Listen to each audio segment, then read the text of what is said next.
langsunglah orang tuanya ini menghampiri Dani, diangkatlah Dani ini dibawa ke rumah. Di situ dia sudah nggak bisa mikir ini ada apa, kok orang-orang panik semua. Barulah setelah itu Dani ini dapat cerita bahwa sebenarnya dia ini sudah nggak pulang sudah hampir 4 hari 4 malam. Jadi akhirnya orang-orang yang ada di sana berkesimpulan bahwa Dani ini sudah diajak masuk ke dunia gaib atau di dunia lain, yang bahwa ini adalah seorang nenek-nenek yang dulu mereka semua tahu bahwa di area perkebunan bambu ini memang dikenal ada penunggunya, yaitu seorang nenek-nenek.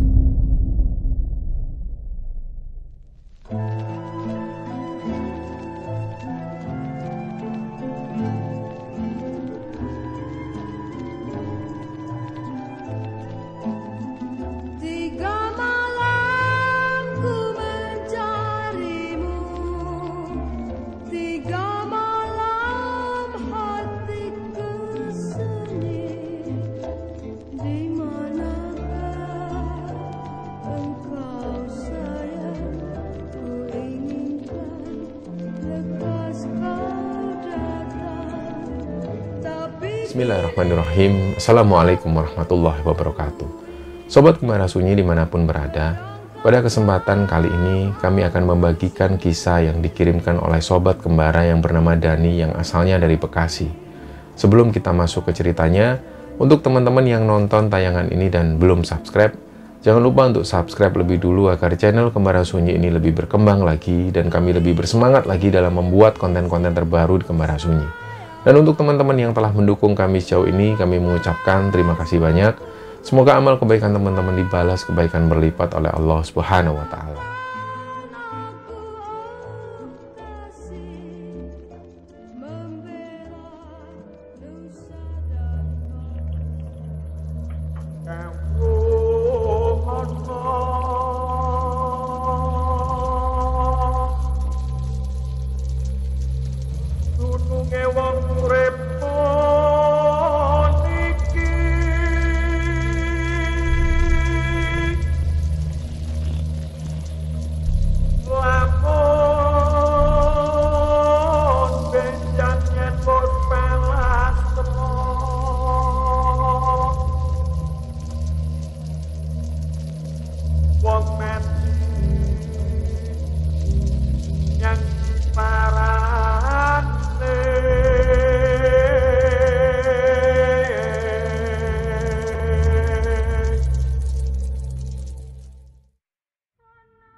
Cerita yang akan kami ceritakan di episode kali ini, ceritanya dikirim Sobat Kembara yang bernama Dani.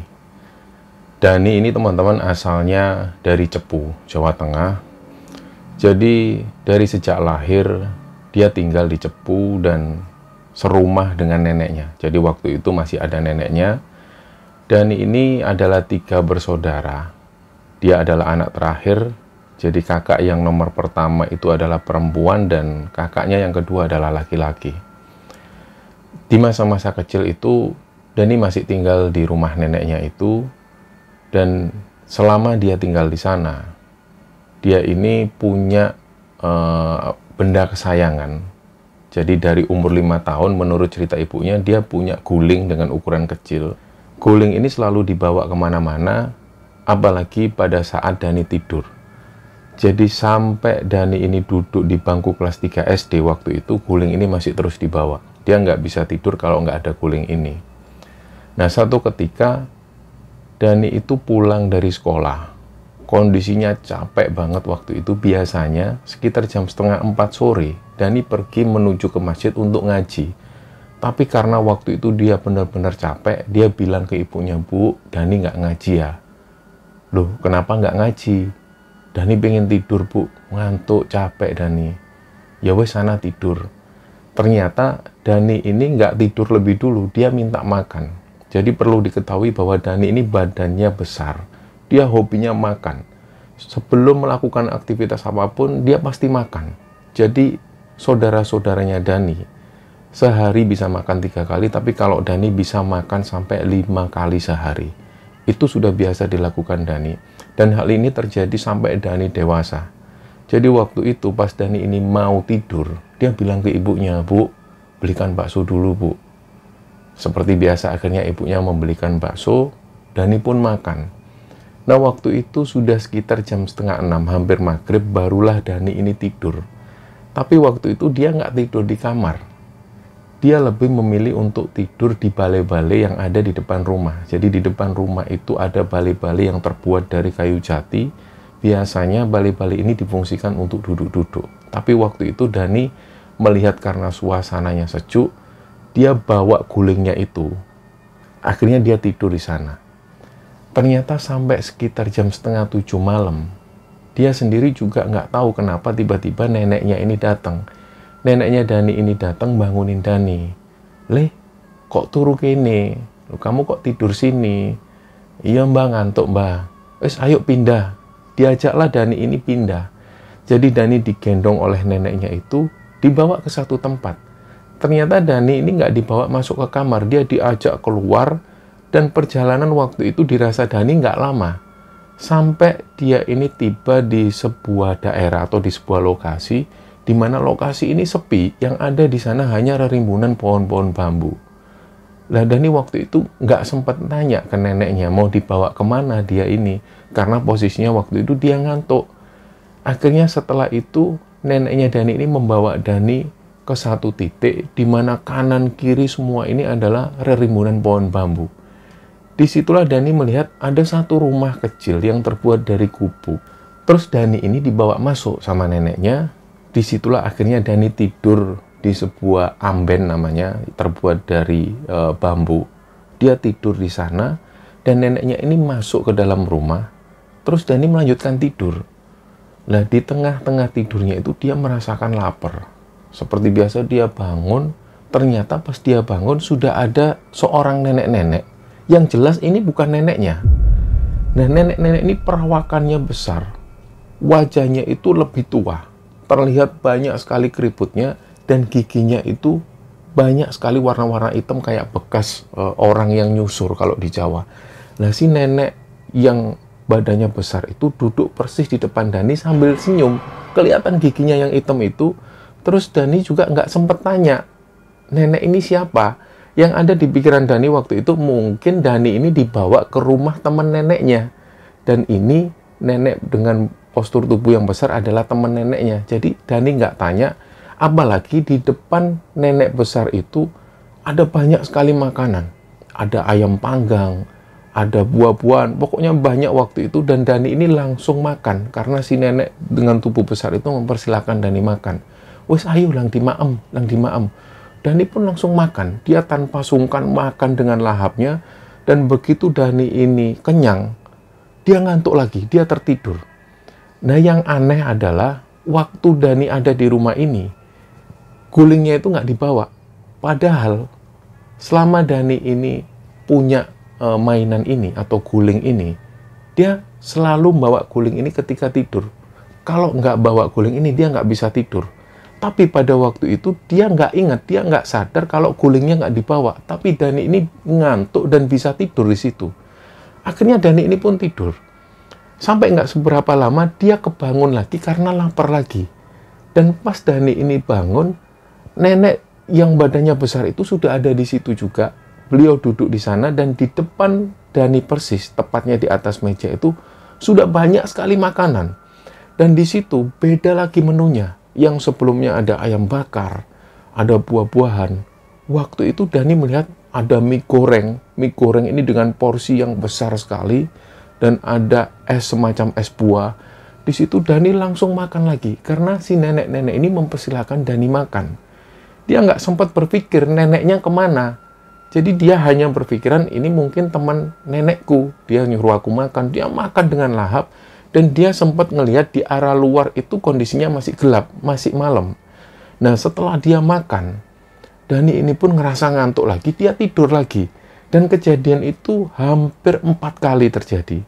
Ketika Dani ini lapar, dia bangun, dia ngelihat ada banyak sekali makanan, dan dia makan. Setelah itu dia kenyang, dia pun tidur. Jadi hampir 4 kalian kejadian ini berlangsung. Dan pada satu ketika, Dani tiba-tiba kebangun karena ada yang bangunkan. Yang bangunkan Dani ini suaranya laki-laki. Lebih tepatnya, bapak-bapak usia sekitar 50 tahunan, beliau membawa cangkul. Dani dibangunkan, "Leh, ayo, tangi, melu bapak." Begitu Dani ini bangun, dia kaget loh. Kok sudah ada di tengah hutan bambu? Padahal terakhir dia masih tidur di rumah nenek-nenek itu. Terus Dani ini tanya, "Loh Pak, Mbah Kundi? Maksudnya nenekku mana?" Dia tanya neneknya. Nah si bapak-bapak ini, beliau langsung narik Dani. "Wes ayo, mulai, melu bapak mulai." Gak lama setelah itu, beliau menuju ke sebuah perkampungan. Di situ dia manggil satu orang, bawa motor, Dani dinaikkan di tengah, si bapak-bapak ini duduk di belakang, akhirnya mereka naik motor. Perjalanan itu sekitar hampir setengah jam lebih, barulah sampai di rumah Dani. Nah begitu sampai di rumah Dani, ternyata di depan rumah Dani itu sudah banyak sekali orang. Dia waktu itu anak-anak usia kelas 3 SD, dia juga bingung kenapa kok di rumahku banyak orang.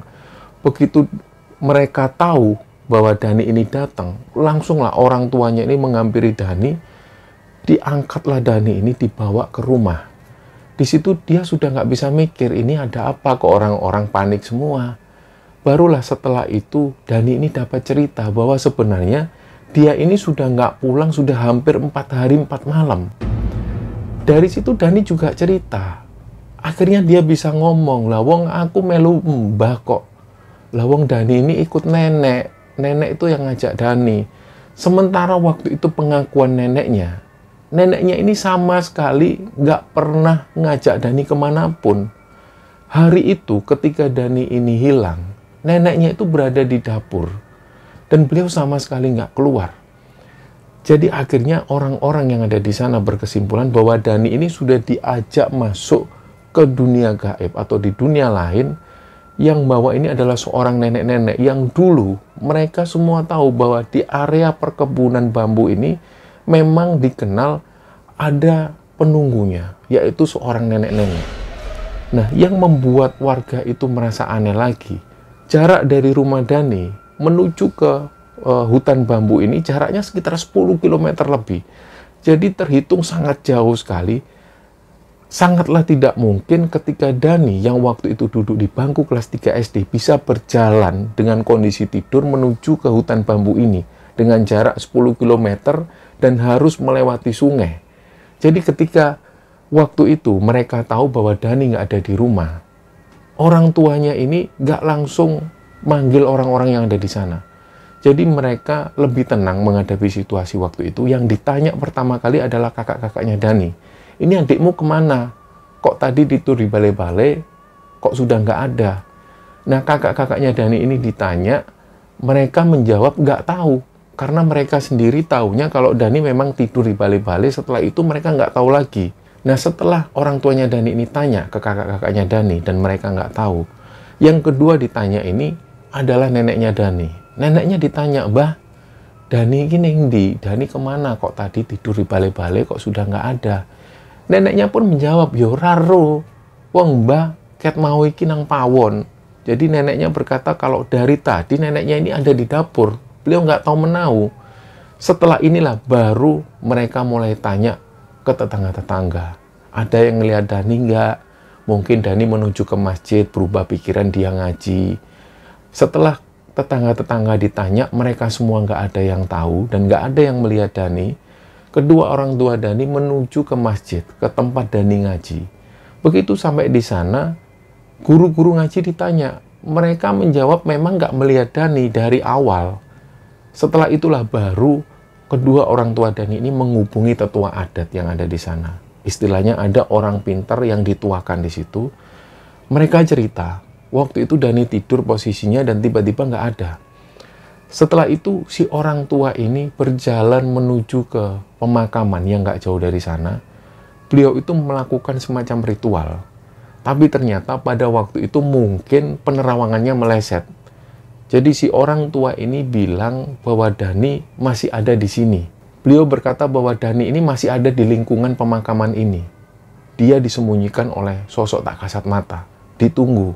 besok subuh dia pasti kembali. Nah, setelah itu mereka merasa agak tenang. Nah, ternyata pada malam itu, pas waktu semua orang ini melean di rumah Dani itu, mereka sambil menunggu. Ternyata sampai subuh hari, tanda-tanda kedatangan Dani ini nggak juga tampak. Akhirnya sekitar jam 6:30 pagi, mereka menuju ke pemakaman. Dan si orang tua yang dituakan ini, beliau juga menuju ke pemakaman, beliau melakukan ritual lagi. Dari situlah beliau bilang ke semua orang yang hadir waktu itu, beliau bilang penerawangannya ini nggak tembus. Jadi yang dilihat beliau itu cuma kabur. Beliau nggak bisa melihat secara jelas. Akhirnya dari situlah kedua orang tua Dani mulai panik. Dan ada satu hal yang menarik bahwa orang-orang yang ada di sana itu masih percaya ketika ada anak-anak yang hilang atau ada orang yang hilang, mereka nggak langsung melaporkan hal ini ke pihak kepolisian. Karena mereka percaya bahwa orang-orang yang hilang ini bisa jadi disembunyikan oleh bangsa lelembut. Jadi waktu itu yang dilakukan oleh orang tua Dani, mereka masih menempuh jalur-jalur spiritual. Yang mereka hubungi adalah orang-orang pintar. Nah, keesokan harinya, ketika 2 hari Dani ini nggak pulang, kedua orang tua Dani ini menghubungi tetangga desanya. Jadi jarak dari rumahnya itu sekitar hampir setengah jam perjalanan. Begitu sampai di sana, si orang pintar ini cuma bilang, "Wes, nggak usah khawatir, anakmu sekarang aman. Anakmu ini ada yang suka." Jadi waktu itu yang menyerupai neneknya Dani ini adalah lelembut itu. Yang sama juga, beliau ini juga nenek-nenek. Tapi kalian nggak usah khawatir, dia nggak disakiti. Nah, tapi di satu sisi lain, si orang pintar ini nggak bisa menyebutkan di mana persisnya lokasi Dani waktu itu. Jadi beliau cuma bilang kalau Dani baik-baik saja, dia diculik oleh sosok nenek-nenek, tapi beliau nggak bisa melihat dengan pasti di mana titik lokasi Dani berada. Setelah itu, kedua orang tua Dani ini masih belum puas. Mereka kembali pulang ke rumah, langsung tanya ke neneknya Dani, "Mbah, pripun mbah ini gimana mbah?" Karena dulu neneknya Dani ini pernah cerita, dulu di era-era tahun 60-an pernah ada kejadian yang persis semacam ini. Ada anak tetangga itu yang dibawa ke alam lain oleh sosok nenek-nenek. Nah, dari situlah akhirnya warga yang ada di sana melakukan upacara, sebuah upacara kecil-kecilan. Mereka itu membawa macam-macam seperti peralatan dapur atau benda-benda yang bisa dipukul dan bisa mengeluarkan bunyi yang keras. Mereka semua membawa itu dan kemudian keliling kampung sampai masuk-masuk ke hutan-hutan bambu dan juga ke sawah-sawah yang ada di sana. Dan ketika mereka melakukan hal semacam itu, nggak lama kemudian muncullah sosok anak yang hilang tersebut dari semak-semak. Nah, ketika neneknya Dani menjelaskan seperti itu, kedua orang tua Dani ini agak nggak percaya. Akhirnya setelah minta saran dari neneknya Dani, mereka berhenti sejenak di rumah. Sekitar 3 hari Dani ini menghilang. Datanglah satu orang. Beliau adalah seorang petani. Dia datang dari desa sebelah, tepatnya rumah beliau itu nggak jauh dari rerimbunan pohon-pohon bambu itu. Beliau datang karena sempat mendengar kalau ada salah satu orang anak dari desa lain yang hilang. Beliau dengar. Dan setelah beliau mendengar info tersebut, beliau mendatangi rumah anak yang hilang ini, yang tidak lain adalah kedua orang tua Dani. Beliau datang dan memperkenalkan diri, namanya Pak Rusdi. Beliau berasal dari desa lain yang dekat sekali dengan hutan-hutan bambu. Pak Rusdi ini bilang ada tempat yang dianggap angker oleh warga, yaitu hutan-hutan bambu ini. Dulu pernah ada kejadian seorang petani yang sempat hilang selama beberapa hari, dan ternyata petani ini disembunyikan di rerimbunan hutan bambu tersebut. Jadi kedatangan Pak Rusdi ini meminta izin ke kedua orang tua Dani. Beliau bilang, kalau saya diizinkan, biarkan saya yang mencari anak jenengan. Jadi biarkan saya yang mencari dengan cara saya sendiri. Setelah itu, kedua orang tua Dani ini pun mengizinkan, ya sudah Pak, kalau memang Bapak bisa dan Bapak mampu, monggo silakan Pak Rusdi yang mencari. Setelah itulah, setelah mendapat izin ini, Pak Rusdi pulang kembali ke rumah. Nggak tahu ritual apa yang dilakukan Pak Rusdi, tapi menurut keterangan dari tetangga-tetangga Pak Rusdi, mereka itu memang tahu bahwa Pak Rusdi ini memiliki kemampuan khusus. Dan setelah pulang dari rumah Dani, Pak Rusdi itu masuk ke rumahnya, beliau membakar wangi-wangian semacam kayu gaharu. Setelah itu beliau keluar dari rumah dan beraktivitas seperti biasa di sawah. Beliau mencangkul sawah. Jadi orang-orang bertanya-tanya, katanya Pak Rusdi ini mau nyari anak yang hilang itu, tapi kok tiba-tiba menuju ke sawah. Beliau beraktivitas seperti biasa sampai sore hari, beliau pulang ke rumah. Jadi orang-orang ini masih nunggu, ini Pak Rusdi kapan nyarinya? Kok beliau masih beraktivitas seperti biasa? Ternyata selepas Isya, malam itu Pak Rusdi ini bawa obor. Beliau keluar dari rumah, langsung menuju ke hutan bambu tersebut. Nah, hal itu yang disaksikan oleh orang-orang, Pak Rusdi ini hanya masuk ke hutan bambu itu nggak sampai 10 menit. Setelah itu beliau keluar dengan membawa Dani.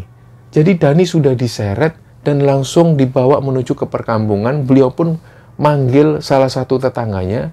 Kemudian Dani ini pun dinaikkan motor, dibawa kembali pulang ke rumahnya. Nah, dari sinilah pada akhirnya orang tua Dani ini meyakini bahwa Dani ini sudah dibawa masuk ke alam lelembut. Jadi di satu kesempatan Dani pun juga ditanya oleh orang tuanya, kamu itu sebenarnya dibawa siapa Tole? Dani cerita bahwa dia diajak neneknya sendiri. Tapi entah kenapa tiba-tiba neneknya itu sudah nggak keluar lagi dan muncul seorang nenek-nenek. Postur tubuhnya besar. Dan dia disuguhi makan dan lain sebagainya. Menurut Dani, dia hanya tidur di sana ini cuma semalaman suntuk. Ketika dia kebangun malam hari, dia makan lagi. Itulah yang terjadi. Padahal di dunia yang nyata, Dani ini sudah hilang selama 4 hari 4 malam. Nah, hal itu pun berlalu. Pas Dani ini duduk di bangku kelas 4 SD, kedua orang tua Dani ini mengikuti jejak saudaranya. Jadi kakak dari ayahnya Dani itu sudah sukses di Jakarta. Dan di tahun itu kedua orang tua Dani memutuskan untuk ikut kerja di Jakarta. Nah, berangkatlah mereka semua. Jadi kakaknya Dani ini juga ikut semua, satu keluarga menuju ke Jakarta. Tahun pertama mereka tinggal di Jakarta dan tahun kedua mereka pindah tinggal di Bekasi. Nah, selama mereka tinggal di Bekasi, mereka hanya pulang ke Cepu pada saat-saat Lebaran. Setelah itu mereka jarang pulang, mereka hanya pulang ketika ada acara di Cepu. Sampai satu ketika pas Dani ini duduk di bangku kelas 6 SD, mereka dapat kabar bahwa neneknya yang ada di Cepu itu meninggal. Jadi waktu itu kedua orang tuanya Dani ini janjian dengan kakaknya yang ada di Jakarta. Setelah mereka janjian, mereka pun ketemu. Jadi mereka iring-iringan naik 2 mobil menuju ke Cepu. Nah, waktu itu Dani nggak tahu bahwa mereka ini akan melewati Alas Roban. Jadi Dani itu nggak tahu menau. Dan waktu itu tubuh Dani ini masih besar, masih gemuk, dan dia masih doyan makan. Dan di kelas 6 SD itu, Dani masih selalu membawa guling kesayangannya itu. Nah, dalam perjalanan itu, Dani ini posisinya tidur. Karena sebelum berangkat, dia sudah makan mie instan lebih dulu. Jadi dia tidur bersama gulingnya itu. Mobil ini iring-iringan. Tiba-tiba di sekitaran jam 11 malam, mereka memasuki sebuah hutan. Awalnya Dani nggak tahu bahwa ini adalah Alas Roban. Dani itu kebangun, dia bilang ke ibunya, "Bu, makan bu, lapar." Nah, ibunya cuma bilang, "Yo nanti Tona, ini masih di hutan, ini di Alas Roban ini, sudah kamu tidur dulu." Nah, memang kebiasaan Dani seperti ini, dia kalau sudah lapar, dia harus makan. Nah, kalau rasa laparnya ini ditunda, dia akan marah. Nah, itulah yang terjadi ketika ibunya ngomong seperti itu. Dani ini nggak terima. "Bu, berhenti po, Bu." Ibunya pun marah. "Coba kamu lihat, ini loh hutan semua, nggak ada warung sama sekali." Nah, Dani melihat memang ada beberapa warung waktu itu, tapi warung ini tutup. Dani akhirnya ngomong, "Ya udah Bu, kalau nanti ada warung berhenti ya Bu. Dani lapar ini loh."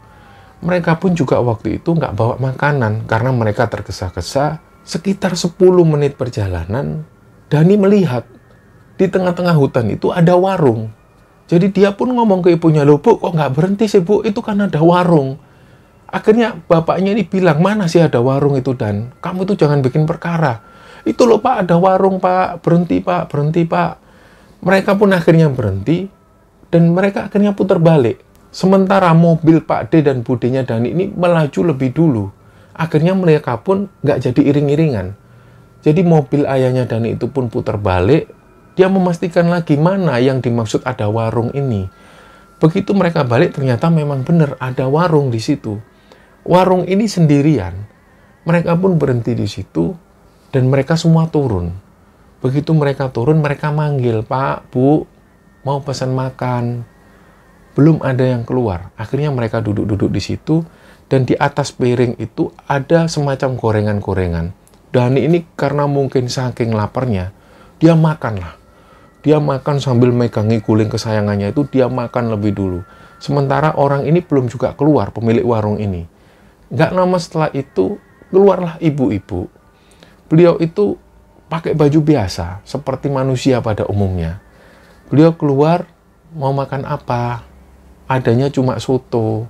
Ya wes, nggak apa-apa, soto semua ya. Nggak lama, nggak sampai 10 menit, beliau sudah bawa 5 mangkok soto ayam dan dihidangkan. Langsunglah yang pertama kali habis ini Dani. Setelah Dani makan habis, dia pun tiduran di kursi itu. Dia tiduran dan sesekali dia ngambil kacang yang ada di sana, dimakan. Jadi dia tiduran sambil nyemil. Setelah semua beres makan, bapaknya pun kembali bayar. Berapa Bu semuanya? Setelah dibayar, mereka kembali masuk ke mobil. Nah, setelah masuk ke mobil, bapaknya Dani sempat pesan, "Sudah ya Dan, nggak usah minta makan lagi, kamu sudah kenyang." Dani diem. Mereka akhirnya melanjutkan perjalanan dan belum sampai 10 menit perjalanan, Dani teriak lagi, "Pak, Bu, gulingku mana?" Ternyata gulingnya Dani ini ketinggalan di warung yang tadi. Bapaknya itu sempat marah, "Waduh Dan, sudah nggak usah diambil, beli aja. Lagian guling itu sudah buluk, sudah jelek, sudah nggak usah diambil." Nah Dani ini nangis, dia teriak-teriak histeris, dia nggak mau kalau gulingnya itu ketinggalan. Akhirnya dengan nada marah, bapaknya pun putar balik lagi menuju ke warung yang tadi. Nah anehnya, pas waktu mereka ini putar balik, mereka itu cari, loh warung ini kemana? Sampai-sampai mereka itu hampir sekitar 15 menitan perjalanan. Seharusnya nggak sampai lebih dari itu, mereka harusnya sudah bertemu dengan warung tersebut. Tapi sampai 15 menit mereka jalan, mereka belum menemukan warung tersebut.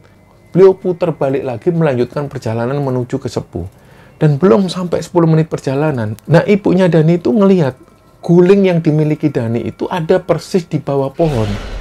Beliau langsung ngomong ke bapaknya, Pak, itu Pak ada gulingnya Pak." Mereka berhenti akhirnya dan mereka pun turun. Ternyata memang ini adalah gulingnya Dani. Dan di area situ nggak ada warung sama sekali. Mereka langsung ambil guling tersebut, mereka lanjutkan perjalanan. Sejak dari situlah mereka semua diem, nggak ada yang ngomong sama sekali. Singkat cerita, begitu sampai di Cepu, semua orang sudah kumpul di sana dan jenazah neneknya Dani ini sudah siap dimakamkan. Singkat cerita, siang itu ada budenya Dani yang tinggal di Cepu, tinggal satu rumah dengan neneknya itu. Beliau bilang ke ibunya Dani, "Dek, kemarin itu sebelum Simbah meninggal, Simbah itu sempat pesan, kalau bisa Dani itu nggak boleh tidur di bawah jam 7 malam. Harus setelah Isya. Kalau nggak gitu masih banyak yang mengganggu Dani." Nah ibunya Dani pun mendengar. "Oh iya, Dani nggak pernah kok tidur di jam-jam segitu." Lah budinya menjelaskan lagi, "Kamu inget nggak? Dani itu kan pernah hilang. Itu pas waktu Dani ini tidur sebelum maghrib. Jadi kalau tak pikir-pikir ya masuk akal juga loh Dek, kata-kata dari Simbah itu." Nah, hal ini nggak disampaikan ke Dani. Jadi waktu itu ibunya Dani mungkin sudah sibuk dengan kegiatan yang ada di sana, sampai 3 hari mereka semua mengikuti tahlilan. Setelah itu mereka kembali pulang ke Bekasi. Singkat cerita, Dani ini pun duduk di bangku kelas 2 SMP, dan guling ini masih terus bersama Dani. Jadi guling ini masih belum bisa lepas. Satu ketika, Dani ini pulang dari liburan sekolah. Jadi waktu itu kenaikan kelas, sekolahnya mengadakan liburan ke puncak. Pas waktu itu pulang, sekitar sore hari, Dani ini sudah ngantuk berat. Di jalan itu dia sudah tidur, dan ketika sampai sekolah, dia dijemput ayahnya. Dani pun tidur di mobil. Begitu sampai di rumah, Dani langsung tidur. Dia nggak tahu bahwa waktu itu dia tidur sebelum maghrib. Karena Dani belum tahu info dari ibunya waktu itu. Dia tidur. Nah tiba-tiba antara sadar dan nggak sadar, dia ngelihat ada sosok nenek-nenek ini. Sosok nenek gemuk itu tiba-tiba datang dan megang gulingnya Dani sambil ditimang-timang. Kayak beliau itu berusaha nggoda Dani. Dan begitu Dani ini ngelihat, "Loh mbah, gulingku mbah." Si nenek-nenek ini cuma bersuara seperti itu. Jadi seolah-olah si nenek ini nggak mau mengembalikan gulingnya Dani. Dani itu akhirnya bilang, "Mbah, gulingku mbah, gulingku mbah, ojo dipek mbah, jangan diambil." Si nenek ini terus sambil ketawa, memperlihatkan giginya yang hitam itu, sambil gendong gulingnya Dani ini. Dan tiba-tiba beliau mundur, keluar dari pintu kamar. Dani pun ikuti. Dia ngikuti sambil teriak-teriak, "Mbah, balik no gulingku mbah, kembalikan gulingku mbah." Lah nenek-nenek ini tiba-tiba sudah nggak kelihatan lagi. Dari situlah akhirnya ibunya Dani ini bangun. "Kamu ini kenapa toh Dan? Gulingku diambil nenek-nenek itu bu." Lah ibunya kaget, "Nenek-nenek siapa lagi? Sudah kamu duduk dulu." Ibunya tanya, "Kamu itu kenapa?" "Itu loh bu, gulingnya Dani dibawa nenek-nenek itu." Lah Dani ini juga cerita bahwa nenek-nenek itulah yang pernah ditemui Dani beberapa tahun yang lalu pada saat Dani ini masih SD. Dan pas Dani ngomong seperti itu, ibunya Dani langsung ingat. "Loh iya Dan, ibu lupa Dan. Ini ada pesan dari nenekmu, kamu itu nggak boleh tidur sebelum maghrib. Sudah, kamu sekarang cuci tangan dulu, cuci kaki. Kamu jangan tidur dulu, nanti setelah isya kamu tidur." Dani juga bingung, akhirnya dia nurut, dia cuci tangan, cuci kaki, dia nonton TV. Barulah setelah isya, Dani masuk kamar lagi, dia kaget ternyata gulingnya ini masih ada di tempat tidur itu. Lah dia pun senang, langsung ngambil gulingnya, dia tidur. Nah beberapa tahun setelah itu, akhirnya Dani ini berusaha untuk mengurangi berat badannya. Karena berat badannya semakin besar. Dia merasa kalau dia sering dibully dengan teman-temannya, akhirnya dia berusaha, dia berniat untuk menguruskan badannya. Dan di saat yang bersamaan, Dani juga belajar untuk menghilangkan kebiasaannya tidur dengan guling kesayangannya itu. Hal itu pun dilakukan Dani sampai sekitar 1 tahun kemudian, dia pun bisa meninggalkan guling kesayangan itu, dan sampai pada akhirnya guling ini pun dibuang. Dan pada saat kelas 3 SMA, Dani sudah berhasil mengurangi berat badannya. Dan setelah itu, sampai hari ini, sampai Dani berusia 29 tahun, kebiasaan Dani tidur sebelum maghrib ini nggak pernah lagi dilakukan Dani. Karena setiap kali dia mencoba untuk tidur pada saat menjelang maghrib, dia selalu mengalami hal-hal yang nggak masuk akal. Nah, cerita inilah teman-teman yang dibagikan oleh Dani kepada Kembara Sunyi. Dan semoga kisah ini bisa menghibur kalian semua, dan lebih-lebih bisa kita ambil hikmah dan bisa kita ambil pelajaran dari kisah ini. Mohon maaf kalau ada salah kata. Wassalamualaikum warahmatullahi wabarakatuh.